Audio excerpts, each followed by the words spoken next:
Amanda, sosok wanita elegan dengan kehidupan sosial yang tampak sempurna, gaun mewah, pesta eksklusif, dan suami mapan bernama Fahmi. Tapi di balik kilauan kemewahan itu, Amanda memendam luka yang lama ia tutupi. Suaminya tak lagi mencintainya, lebih sibuk dengan urusannya sendiri, bahkan berselingkuh. Cerita ini mengajak pembaca menyelami gejolak batin Amanda dari keterpurukan, amarah, hingga keberanian untuk bangkit. Saat titik terendah hidup menelanjangi semua topeng kebahagiaan, Amanda bertemu teman lama yang membuka kembali impian-impian yang ia pendam. Dan pada akhirnya, ia memilih jalan mengejutkan, meninggalkan semuanya demi kebahagiaan yang sejati yang ia bangun sendiri. Cahaya lampu gantung kristal di ballroom hotel bintang 5 itu memantulkan kilau gaun satin berwarna emas yang membalut tubuh Amanda dengan anggun. Semua mata tertuju padanya malam itu. Para tamu undangan tersenyum, menyanjung. Bahkan beberapa wanita dari kalangan sosialita sempat berbisik iri di antara gelas wine dan kue tart yang mewah. Masya Allah, Amanda itu benar-benar istri idaman ya, ujar salah satu tamu wanita sambil mencolek temannya. Fahmi beruntung banget, Huda Canter, anggun, setia pula, balas yang lain dengan mata berbinar. Amanda hanya tersenyum ketika seseorang memuji penampilannya. Senyum yang telah dilatih selama bertahan-tahan, di depan cermin senyum yang tampak sempurna dari luar, tapi menyimpan ratusan serpihan luka di dalam. Ulang tahun pernikahannya yang ke-10. Sebuah angka yang terdengar indah, bukan sih? Malam itu menjadi malam spesial, tapi tidak bagi Amanda. Fahmi datang terlambat, hampir 2 jam. Penampilannya tetap rapi, jas abu gelap dan dasi hitam, tapi matanya kosong. Saat ia tiba, hanya senyum singkat yang diberikan untuk Amanda. Tanpa pelukan, tanpa bisikan mesra, hanya formalitas. Seperti mitra bisnis yang saling menghargai. Maaf, ada meeting dadakan, katanya singkat. Amanda mengangguk, pura-pura mengerti. Padahal ia tahu Fahmi sudah tidak punya meeting malam-malam selama bertahan-tahan ini, kecuali perempuan-perempuan meeting yang kini ia prioritaskan. Acara pun berjalan. Mick membacakan yukipan-yukipan romantis yang telah ditulis oleh tim event planner.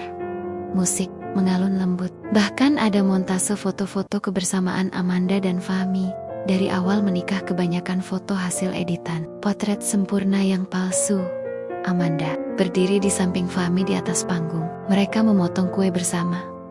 Sorak-sorai dan tepuk tangan mengisi ruangan. Sayang, ada yang ingin disampaikan ke Amanda malam ini? Tanya Mick sambil menyodorkan mikrofon ke Fahmi. Fahmi terlihat bingung. Beberapa detik hening, lalu ia tertawa kaku. Ya, semoga kita terus bersama, langgeng, sehat dan bahagia. Terima kasih, sudah menjadi istri yang baik. Seketika, suasana hening sejenak. Kalimat itu terdengar seperti ucapan ulang tahun dari manajer ke karyawannya. Tanpa emosi, tanpa cinta, Amanda menghela napas pelan. Ia memaksa diri untuk tetap tersenyum, mengangguk, lalu menyambung. Terima kasih juga untuk Fahmi. Tanpamu, aku bukan siapa-siapa. Dusta. Karena sebenarnya, tanpanya pun Amanda masih manusia. Tapi selama ini ia telah dibentuk untuk percaya bahwa ia hanya istri Fahmi, bukan Amanda yang utuh. Setelah acara selesai dan para tamu mulai beranjak pulang, Amanda duduk sendirian di kursi sofa pojok ruangan. Kakinya pegal, hatinya lebih pegal lagi. Ia menatap sepasang sepatu hak tinggi yang telah menemani malam panjang ini. Fahmi entah kemana. Terakhir terlihat berbicara dengan seorang wanita bergaun merah. Terlalu akrab untuk ukuran kenalan bisnis. Amanda, acara tadi sukses banget. You're glowing. Tanya, sahabatnya sejak SMA, menghampiri sambil membawa 2 gelas jus semangka. Amanda tertawa pelan. Glowing karena highlighter, bukan bahagia. Tanya memicingkan mata.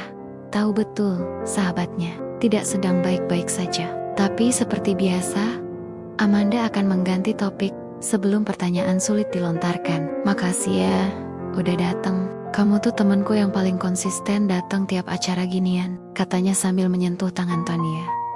Karena aku tahu, kamu gak pernah banner-banner bahagia di acara kayak gini. Kalimat itu membuat dada Amanda sedikit sesak. Ya, Tania lama, seolah ingin menangis, tapi ia urungkan. Ia tahu tangisnya tak akan mengubah apapun malam ini.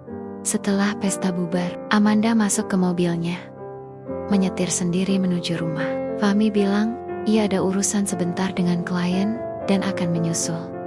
Amanda tidak menanggapi. Ia sudah tidak berharap banyak. Sesampainya di rumah, ia melepas sepatunya, melepaskan gaun emas itu, dan menjatuhkannya ke lantai. Ia duduk di lantai kamar mandi, bersandar di dinding yang dingin, menatap cermin besar di hadapannya. Wajah yang cantik, kulit yang terawat, bulu mata lentik hasil eyelash extension, dan bibir yang masih berlapis lipstick matte mahal. Tapi mata itu kosong. Marty, rasa. Amanda meraih ponselnya, membuka galeri, lalu menatap foto masa mudanya saat ia masih kuliah. Mengenakan jeans robek dan t-shirt, tersenyum lepas bersama teman-temannya di warung kopi sederhana. Wajah itu tampak jauh lebih hidup dari wajah yang ia lihat sekarang. Satu tetes air mata jatuh, lalu disusul yang lain. Malam itu Amanda menangis, bukan karena dikhianati. Ia sudah lama mencium bau perselingkuhan, tapi karena ia baru menyadari bahwa dirinya telah hilang. Ia telah menjadi boneka hias di panggung kehidupan orang lain. Ia lelah menjadi perempuan sempurna di mata dunia, tapi kehilangan jiwanya sendiri. Dan untuk pertama kalinya setelah sekian lama, Amanda berbisik pada dirinya sendiri. Aku ingin hidupku kembali. Pagi itu, matahari menyelinap masuk dari sela-sela gorden tipis berwarna krem. Biasanya Amanda akan terbangun dengan secangkir teh melati yang disiapkan oleh asisten rumah tangga, lalu duduk santai di balkon sambil membaca majalah gaya hidup. Tapi tidak pagi ini. Amanda masih terbaring di tempat tidur besar, berlapis linan putih yang dingin. Matanya bengkak. Semalaman ia menangis dalam diam, menyelami luka yang selama ini hanya ia biarkan mengendap. Tak ada pelukan hangat dari Fahmi, bahkan selembar pesan pun tak masuk ke ponselnya. Ia menoleh ke sisi kanan tempat tidur. Kosong, rapih, tidak tersentuh. Sisi tempat tidur Fahmi telah lama menjadi ruang kosong yang menyesakkan. Ketukan pelan di pintu kamar membuyarkan lamunannya. Bu, teh paginya sudah disiapkan di meja makan, ucap Siti, sang art. Dari balik pintu, Amanda mengangguk kecil. Meski tahu Siti tak akan melihat. Terima kasih Sit, nanti aku ke bawah.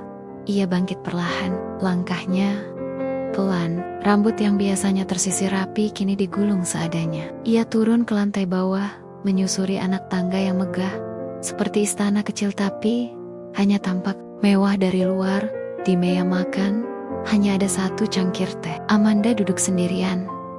Rumah sebesar ini, tapi tak ada suara. Bahkan jam dinding pun terdengar terlalu nyaring. Ia menyalakan televisi hanya untuk memecah kesunyian. Tapi berita pagi tidak menawarkan hiburan. Ia menghela napas dan membuka pesan WhatsApp-nya. Fahmi, maaf semalam gak sempat pamit. Ketiduran di apartemen. Kebetulan ada kerjaan lanjut sama Dwi dan klien. Amanda menatap pesan itu lama, kalimat singkat, tanpa rasa bersalah. Ia tidak langsung membalas. Matanya memicing, membaca ulang bagian apartemen dan Dwi. Dua kata yang membuat perutnya mual. Dwi, sekretaris baru Fahmi yang lebih muda 15 tahun. Centil, dan terlalu sering tertawa dengan tangan menyentuh bahu Fahmi di kantor. Menurut cerita para staf, Amanda mengenal pola itu. Ia pernah muda dan tahu betul kot-kot halus yang tak lagi bisa ditutupi. Sejak awal, Amanda sudah mencium aroma pengkhianatan. Tapi seperti banyak istri lainnya, ia memilih diam. Ia percaya mungkin hanya perasaan, mungkin cuma bosan, mungkin. Dan semua mungkin itu seperti obat bius yang membuatnya bertahan lebih lama dari yang seharusnya. Siang harinya, Amanda menelepon sahabatnya, Tania. Lo free sore ini, temenin gue ngopi please. Tumben, tapi oke. Jam berapa? Jam 3 di tempat biasa. Ya. Amanda merasa butuh udara, butuh berbicara, butuh telinga yang tidak menghakimi. Di kafe kecil bergaya vintage yang menjadi tempat favorit mereka sejak dulu, Amanda duduk dengan secangkir cappuccino di hadapan. Tania datang beberapa menit kemudian, langsung menatap Amanda penuh khawatir. Lo kelihatan kacau man, Amanda tersenyum tipis. Nggak tidur semalam. Fahmi? Amanda mengangguk. Lo bener waktu itu. Gue terlalu banyak pura-pura. Tonya tak langsung bicara. Ia membiarkan Amanda mengatur napas, menumpahkan isi hati. Gue ketemu chat mereka. Mesra. Gak mungkin cuma hubungan profesional. Bahkan Fahmi nyebut Dwi sayang. Dan yang lebih nyesek, dia tidur di apartemen bukan kantor, bukan hotel meeting, tapi apartemen yang kemungkinan besar dia sewakan buat cewek itu. Tania mengepal tangannya.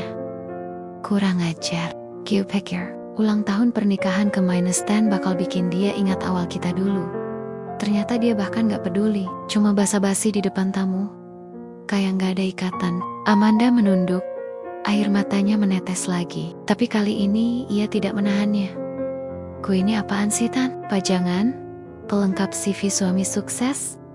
Tania menggenggam tangan Amanda. Lo bukan cuma istri Fahmi. Lo itu Amanda, temen gue yang dulu berani banget, yang suka gambar, yang punya impian bikin buku cerita anak. Lo inget gak, dulu waktu kita bolos kuliah, cuma buat ikut lomba desain ilustrasi di Bandung? Amanda tertawa kecil di sela isak. Dan kita menang. Hadiahnya cuma voucher makan sushi. Tania ikut tertawa. Tapi senyum lo waktu itu asli. Lo bahagia. Sekarang gue jarang banget lihat senyum itu lagi. Amanda terjiong. Dalam hati ada luka yang terbuka, tapi juga ada sesuatu yang hangat mulai tumbuh. Kenangan masa muda seakan menepuk pundaknya, mengingatkan dirinya dulu tidak seperti ini. Ia pernah menjadi seseorang yang penuh warna, bukan sekadar istri dari pria kaya yang kini bahkan tak mempedulikannya. Gue capek pura-pura, Tan. Ya udah, berhenti pura-pura. Lo gak perlu izin siapa-siapa buat bahagia. Amanda menggenggam cangkir kopinya erat. Kalimat Tania itu terus berputar di kepalanya. Untuk pertama kalinya sejak lama, ia merasa seolah sedang duduk di persimpangan jalan dan ada suara di dalam dirinya yang mulai berbicara. Kapan kamu mulai memilih dirimu sendiri? Malam itu Amanda duduk di ruang kerja pribadi Fahmi. Ruangan yang selama ini hampir tabu baginya untuk dimasuki. Suaminya sangat menjaga ruang ini.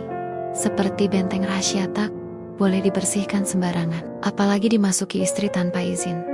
Tapi malam ini Amanda tidak peduli. Pintu ruangan tidak dikunci. Komputer Fahmi masih menyala dengan layar menampilkan email kantor. Amanda menarik napas panjang, duduk di kursi hitam empuk kesukaan suaminya. Ia mengetik perlahan, mencoba membuka file dan folder yang tertera di desktop. Kebanyakan dokumen kerja. Tapi matanya langsung tertumbuk pada satu folder bernama Project Dwi. Tangan Amanda gemetar. Folder itu terkunci. Ia mencoba beberapa kata sandi sederhana. Nama Fahmi, tanggal lahir, bahkan nama perusahaan. Gagal. Lalu, entah mengapa, ia mencoba mengetik DWY 1996.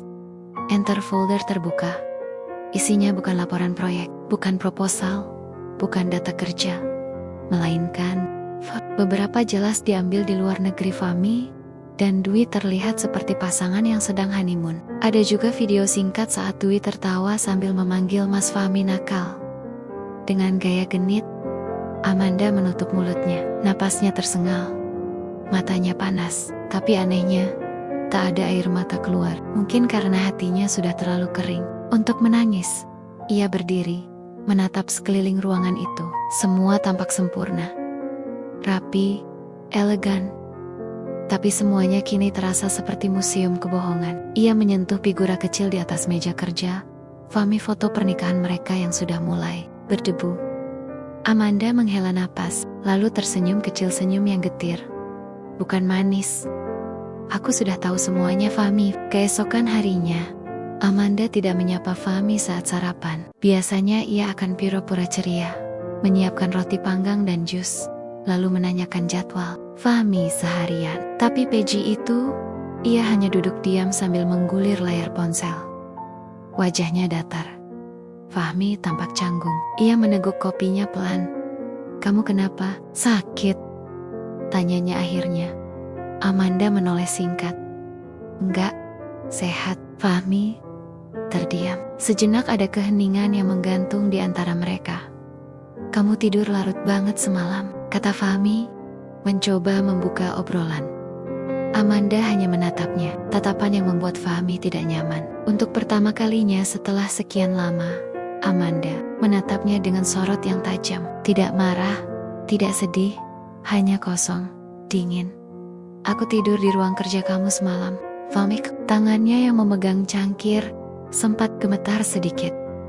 Amanda tersenyum miring. Ternyata ada proyek baru yang menarik di sana, proyek pribadi. Tapi sayangnya bukan proyek rumah tangga. Fahmi menegakkan badan. Kamu buka laptopku. Kenapa? Nggak boleh. Atau takut? Fahmi menggeleng pelan. Amanda, ini nggak seperti yang kamu pikir. Dwi itu, Esti. Amanda menaruh jarinya di bibir, menahan kata-kata Fahmi. Aku capek dengar alasan. Dulu kamu juga bilang yang sebelum Dwi itu cuma teman curhat. Lalu yang sebelumnya nggak ada apa-apa. Dan sebelumnya lagi nggak penting. Tapi nyatanya kamu selalu lebih jujur ke mereka daripada ke aku. Fahmi tidak menjawab. Ia tahu ia salah, tapi egonya terlalu besar untuk meminta maaf secara tulus. Amanda bangkit dari kursi. Ia berdiri tegak di hadapan Fahmi. Aku nggak akan ribut, Anjir, akan nangis, nggak akan lempar piring. Aku cuma mau bilang satu hal. Fahmi menatapnya, bingung. Amanda mendekat, lalu berkata dengan suara tenang tapi tajam.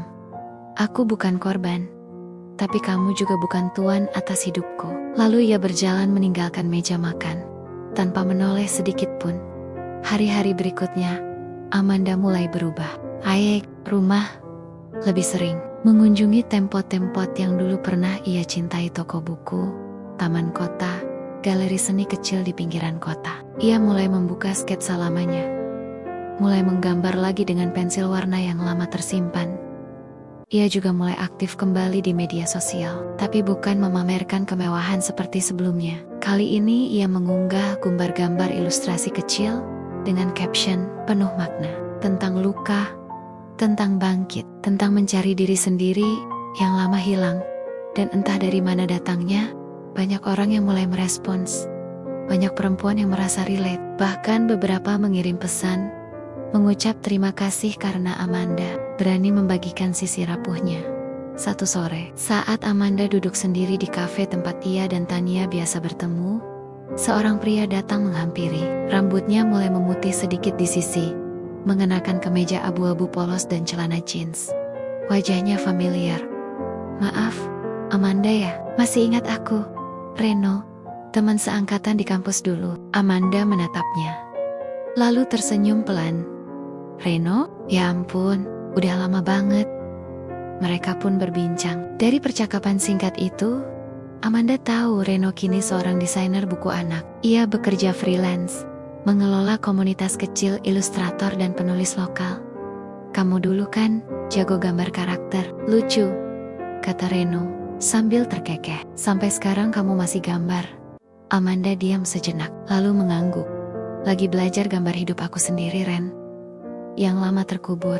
Malam itu, rumah Amanda kembali hening. Bukan hening yang nyaman, melainkan hening yang menekan dada. Meja makan besar dengan taplak bermotif emas hanya terisi satu piring. Di ujung Maya, Amanda duduk sendirian. Satu sendok sup krim belum disentuh. Lilin aromaterapi menyala di tengah meja. Tapi bahkan cahaya itu pun terasa dingin. Fahmi belum pulang. Lagi, Amanda menatap jam dinding. Sudah pukul 9 malam. Dulu, jam segini adalah waktu makan malam bersama. Mereka akan duduk berdua, menonton berita, lalu berdiskusi kecil soal pekerjaan atau rencana liburan. Tapi semua itu kini hanya nostalgia. Ponsel Amanda bergetar. Fahmi, maaf, ada urusan penting, nggak bisa pulang malam ini. Amanda membaca pesan itu seperti membaca notifikasi tak penting. Tak ada lagi kejutan, tak ada lagi perasaan ditusuk. Yang tersisa hanya lelah. Ia berdiri, berjalan ke jendela besar yang menghadap halaman belakang. Angin malam berhembus pelan. Di luar sana, lampu-lampu kota masih menyala terang. Dunia tetap berputar, tapi dunia Amanda seperti berhenti di tempat terjebak dalam rumah besar yang terasa seperti penjara. Malam itu Amanda menulis di jurnalnya, Ada dua jenis kesepian. Satu karena ditinggal, satu lagi karena terus bertahan dalam hubungan yang sudah lama mati. Aku mengalami keduanya sekaligus. Keesokan harinya, Amanda memberanikan diri berbicara pada Fahmi. Ia menunggu sampai pria itu pulang, walau sudah lewat tengah malam. Saat suara mobil memasuki garasi, Amanda duduk di ruang tamu. Wajahnya tenang, tapi matanya menyimpan badai. Fahmi masuk dengan langkah ringan, seolah tak terjadi apa-apa. "Kamu belum tidur?" tanyanya.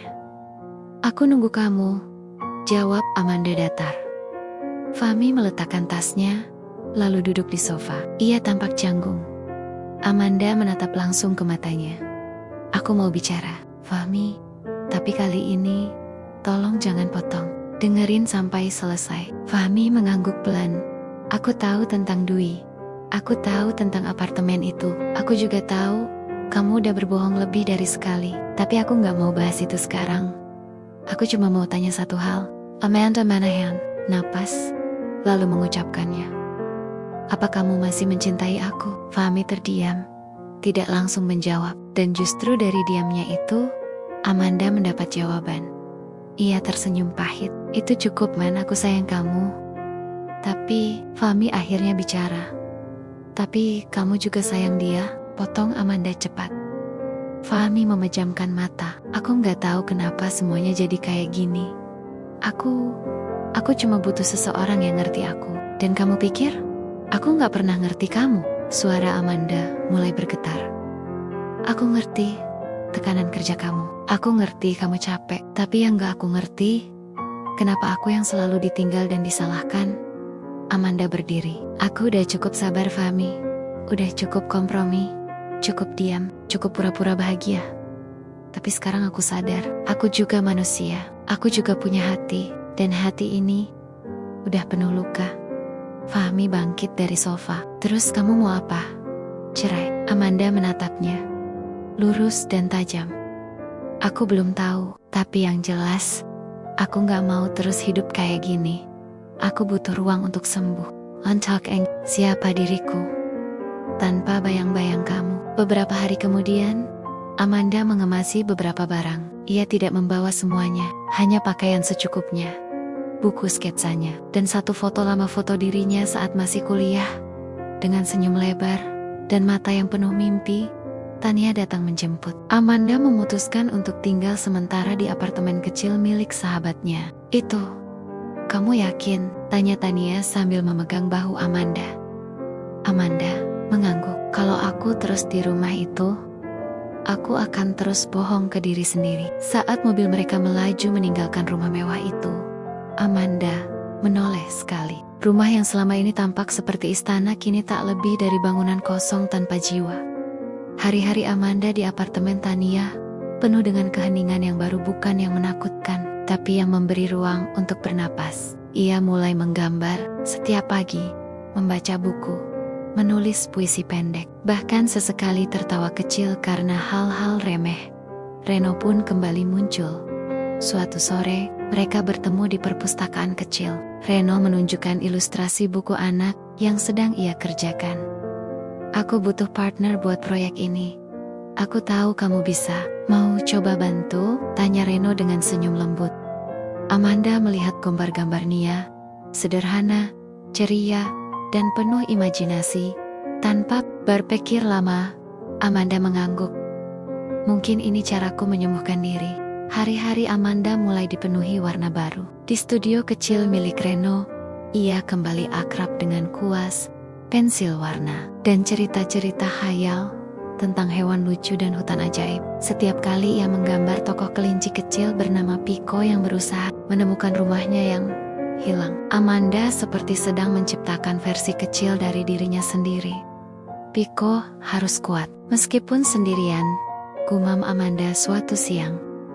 Reno mendengar itu dari belakang dan tersenyum. "Kayaknya kamu gak sendiri lagi sekarang." Amanda menoleh. "Maksudmu?" "Ya, kamu punya aku dan Tania.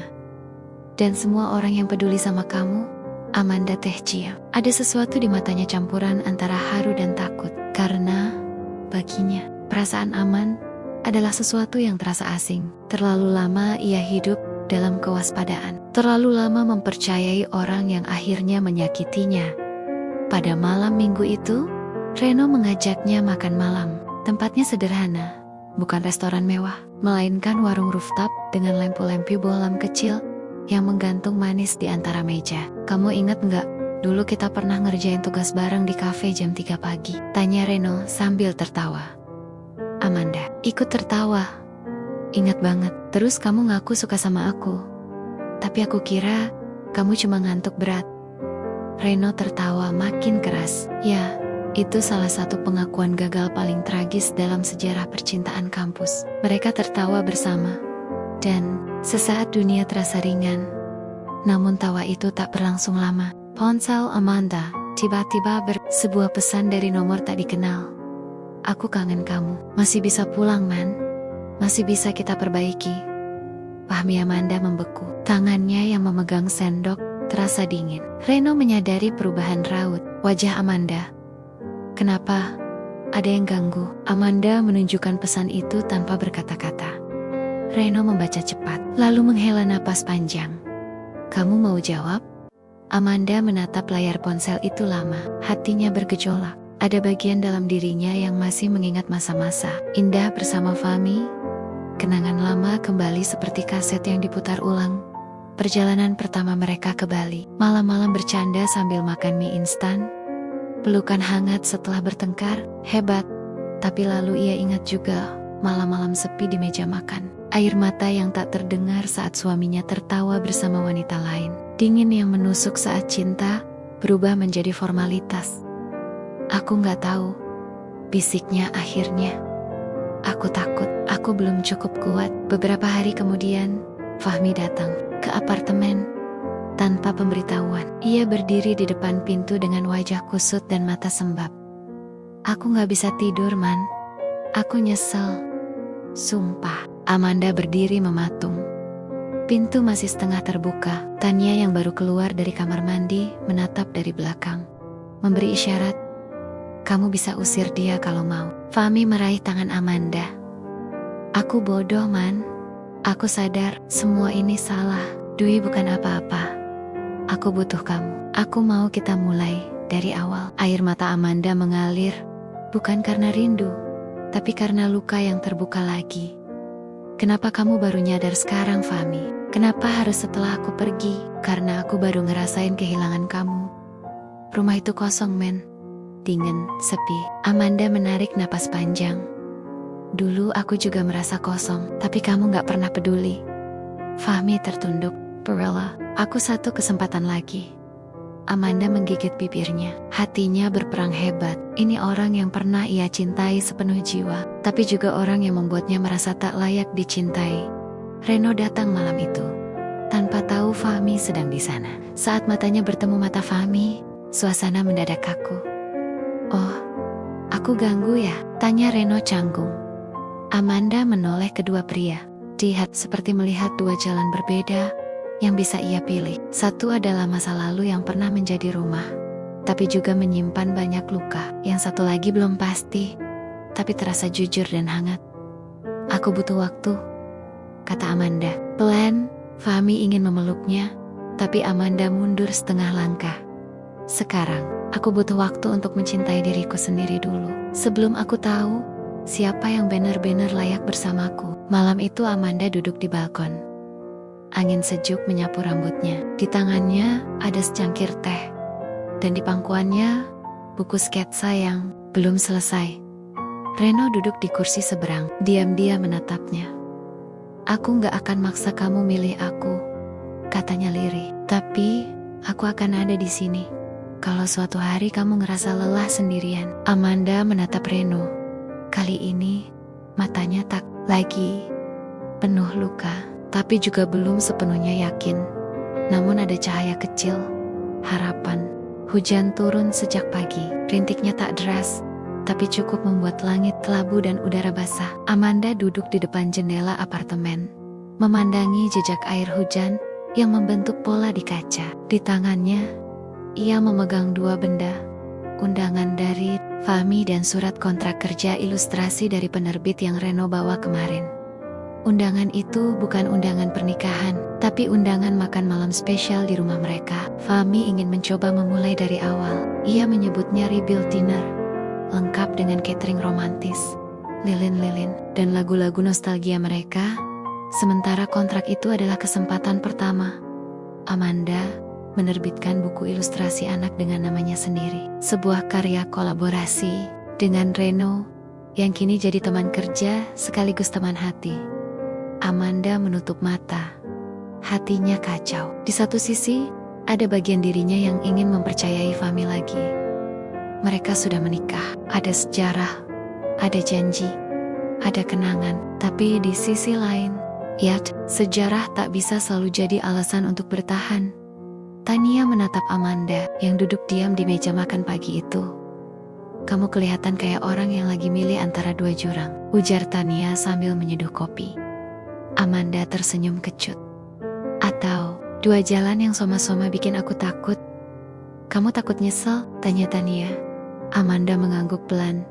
Tania menatap matanya dalam-dalam. Kalau kamu balik ke Fahmi karena kasihan atau takut sendiri, itu bukan cinta, Man. Itu keterikatan. Tapi kalau kamu ninggalin semuanya demi bisa jadi dirimu yang seutuhnya, itu keberanian. Amanda terdiam.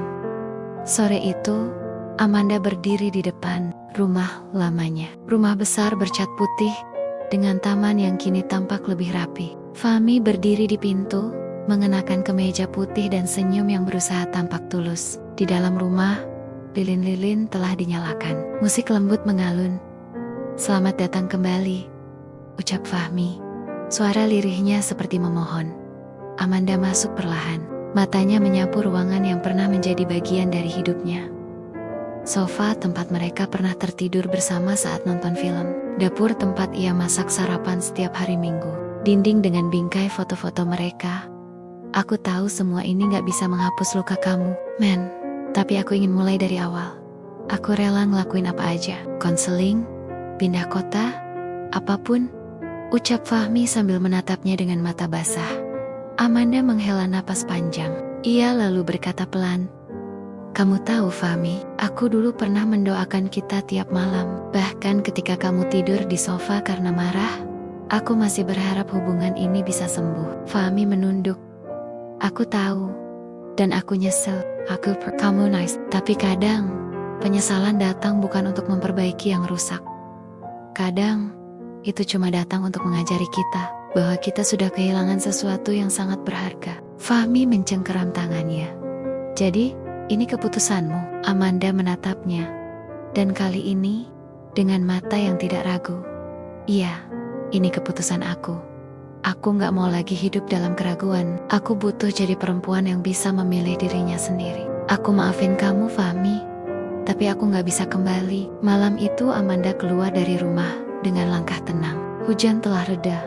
Hanya menyisakan aroma tanah basah dan udara dingin yang menyegarkan. Di dalam tasnya, kontrak kerja itu masih tersimpan rapi ketika ia sampai di apartemen Reno. Pria itu sedang duduk di lantai menata gambar-gambar untuk buku. Mereka, aku kira kamu makan malam sama Fahmi, ucap Reno pelan.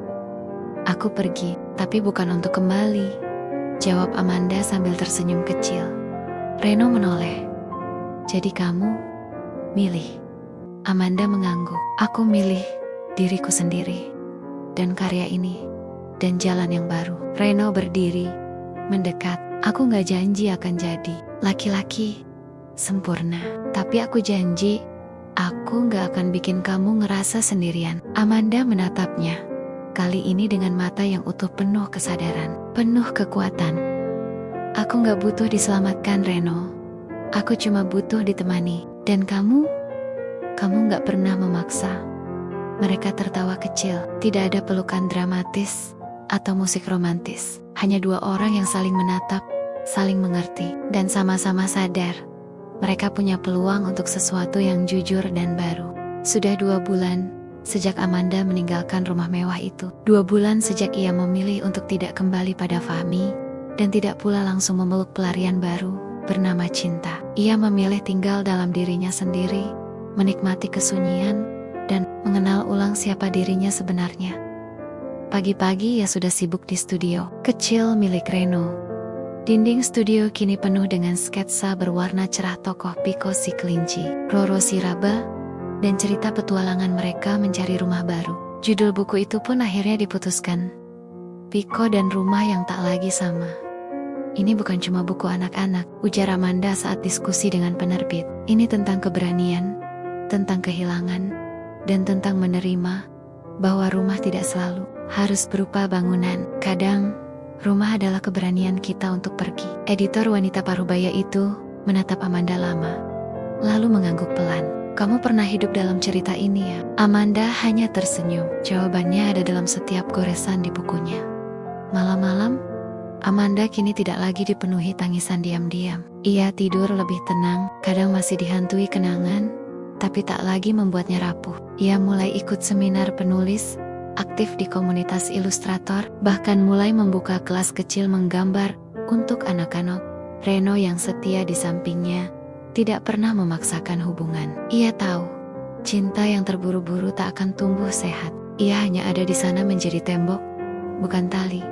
Kamu tahu nggak, kata Amanda suatu malam saat mereka minum teh di balkon. Dulu aku kira pernikahan adalah satu satania, bentuk kesuksesan perempuan. Reno menatapnya, menunggu kelanjutan kalimat itu. Aku salah. Kesuksesan itu saat aku bisa tidur tanpa beban di dada, saat aku bisa lihat pantulan diriku sendiri dan bilang, kamu cukup. Reno mengangguk pelan. Dan sekarang, kamu udah cukup. Amanda tersenyum. Lebih dari cukup. Sewaktu Amanda mendapat kabar, bukunya masuk dalam daftar Best Children's Book of the Month dari salah satu penerbit digital nasional. Ia hampir tak percaya saat melihat namanya tertulis di sana Amanda Puspa, bukan lagi istrinya Fahmi. Ia menelepon Tania sambil tertawa-tawa. Gila ya Tan, dulu aku takut pergi karena mikir aku bukan siapa-siapa. Sekarang malah aku ngerasa hidupku baru mulai karena kamu berhenti hidup sebagai bayangan orang lain, jawab Tania bijak. Sekarang kamu berdiri pakai cahaya kamu sendiri. Beberapa hari kemudian, Amanda menghadiri peluncuran bukunya. Acara itu kecil, sederhana, tapi penuh senyum, tulus, dan anak-anak yang memegang bukunya dengan mata berbinar. Reno berdiri di sampingnya, membantu menyiapkan alat gambar dan lembar mewarnai. Seorang anak kecil mendekatinya dan bertanya, Kak Amanda, kenapa Piko pergi dari rumahnya? Amanda berletet, tersenyum, dan menjawab, karena rumahnya gak bikin dia bahagia lagi. Dan kadang, pergi itu bukan berarti kalah, tapi itu cara kita cari tempat yang bisa bikin kita senyum lagi. Anak itu mengangguk polos, lalu kembali menggambar di sudut ruangan. Amanda melihat seseorang yang tak ia sangka akan datang. Fahmi. Ia berdiri jauh, tidak mendekat, hanya memandangi dari kejauhan. Di tangannya ada buku Piko. Amanda tidak mendekat. Ia hanya tersenyum kecil, lalu mengganggak. Sebagai sapaan, Fahmi membalas anggukan itu, tanpa kata, tanpa permintaan kedua. Karena keduanya tahu, cerita mereka sudah selesai. Tidak semua akhir harus menyakitkan. Kadang, melepaskan adalah cara paling bijak untuk mencintai. Malamnya, Amanda menatap langit dari balkon studio. Reno duduk di sebelahnya, tanpa suara. Aku gak tahu hidup ke depannya bakal gimana, kata Amanda pelan. Gak ada yang tahu, jawab Reno. Tapi kamu udah jalan sejauh ini, dan aku percaya kamu akan baik-baik aja. Amanda menoleh. Mau nemenin aku jalan lebih jauh? Reno tersenyum. Selama kamu gak keberatan, aku akan ada di sampingmu. Mereka tertawa pelan. Tak ada janji manis, tak ada pelukan dramatis, hanya kehangatan sederhana yang perlahan menggantikan luka. Lama pagi itu, matahari menyinari wajah Amanda dengan lembut. Ia berdiri di depan kaca, memakai blus putih sederhana dan celana bahan krem. Bukan gaun mahal, bukan perhiasan berlian, tapi wajahnya bersinar dengan damai yang tak bisa dibeli. Ia mengambil secangkir kopi, lalu duduk di kursi balkon yang menghadap taman kota. Di tangannya ada naskah buku keduanya. Kali ini bukan buku anak-anak. Ini adalah kumpulan kisah tentang perempuan-perempuan yang bangkit dari luka. Dan salah satu tokohnya, dengan jujur, sangat mirip dengan dirinya sendiri.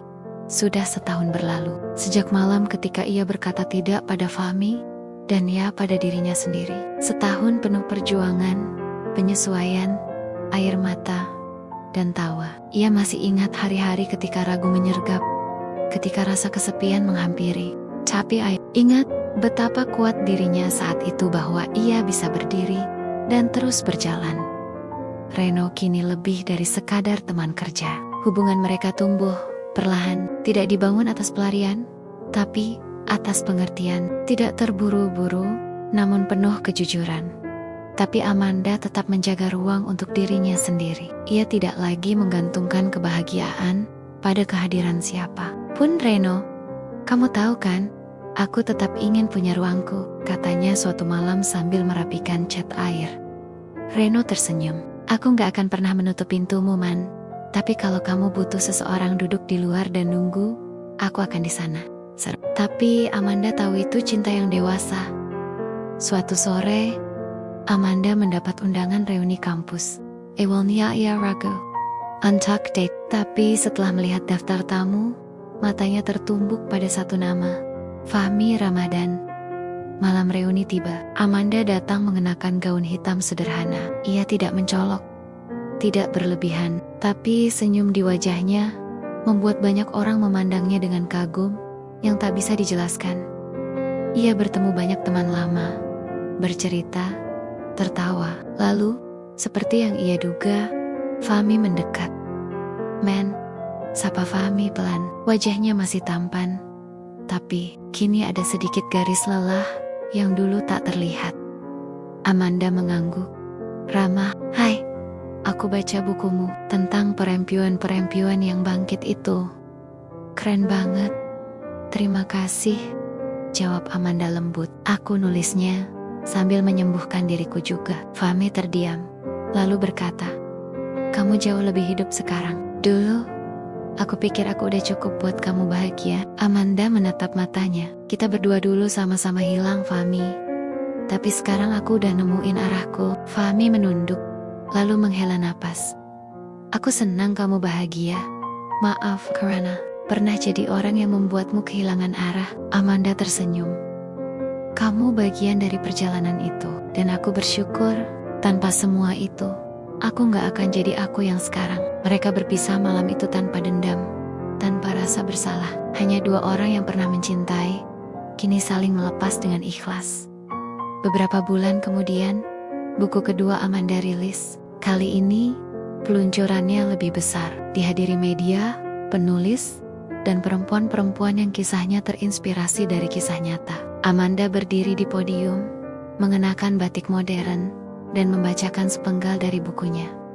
"Dulu aku berpikir, senyum itu harus sempurna, harus menutupi segala luka. Tapi sekarang aku tahu, senyum terbaik adalah senyum yang datang setelah tangis yang paling panjang. Senyum yang tak lagi palsu, senyum milik seorang perempuan yang akhirnya mencintai dirinya sendiri." Semua yang mendengar terdiam, lalu tepuk tangan mengalun. Beberapa mata berkaca-kaca. Reno yang duduk di barisan depan tersenyum bangga. Amanda menatap hadirin, lalu membungkuk kecil. Dalam dirinya, ia tahu, ini bukan akhir, tapi ini adalah awal dari cerita yang benar-benar ia pilih. Senyum Amanda yang terluka ditutup dengan langkah baru. Tak ada akhir bahagia ala dongeng, tapi ada kebebasan, ada keberanian, ada cinta pada diri sendiri, pada hidup, dan pada masa depan yang tak harus sempurna. Amanda bukan lagi perempuan yang hidup di balik nama suaminya. Kini, ia berdiri sendiri, dan senyumnya bukan lagi topeng, tapi